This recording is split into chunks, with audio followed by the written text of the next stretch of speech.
கோவை தெற்கு தொகுதி திமுக வேட்பாளர் செந்தில் பாலாஜி திமுக சாதனைகளை எடுத்துக் கூறி தீவிர பிரச்சாரம் மேற்கொண்டார்.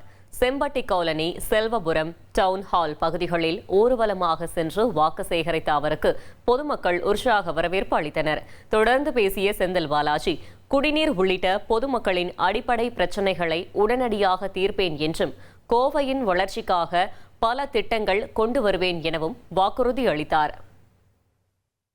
கலைஞர் மகளிர் உரிமைத் தொகை ரூபாய் 1000 2000 உயர்த்தி வழங்கப்படும். மாற்றுத்திறனாளிகளுக்கான உதவித்தொகை உயர்த்தி வழங்கப்படும்.